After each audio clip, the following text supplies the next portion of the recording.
আসসালামু আলাইকুম। অনেকদিন পর আমাদের নতুন গাছে শসা ধরছে, সেগুলো আমি পাড়ার জন্য প্রস্তুতি হয়ে বাসা থেকে বের হলাম। তারপর আমি শসা পাড়তেছিলাম। নতুন গাছে যদিও মোটামুটি ভালো একটা সাইজ আসছে শসার। আমাদের শুধু শসাই ধরছে আর করলা ধরছে। আর তাছাড়া কিছু হয় নাই। যদিও তার পাশাপাশি কিছু বরহড়ি লাগাইছিলাম, সেগুলো হইছে মোটামুটি। কিন্তু বেশি না, অল্প। আর মরিচ গাছ তেমন একটা না। ২-১ টা গাছে মরিচ ধরছে, ফুল লইছে। আর কিছুদিনের ভিতরে হয়তো মরিচ গাছেও মরিচ হবে ইনশাল্লাহ।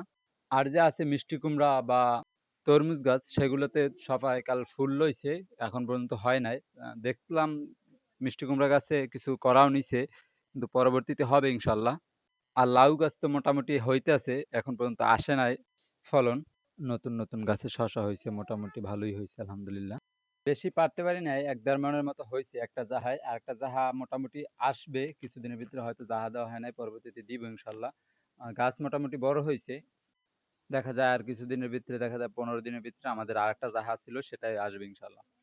আর আমি শসাগুলা গাবলায় কইরা পারি। তারপরে আমরা একটা বস্তায় কইরা তারপর ক্যারি করি। যেটা পাইকারেকে দিই বা যাকে দিই বাজারে নিয়ে বিক্রি করি, সেগুলো একটা বস্তা বইরা তারপর আমরা বাজারে নিয়ে বিক্রি করি। এদিকে আমার এক চাচা আসছিল কলমি শাক টোকাইতে আমাদের ক্ষেতে।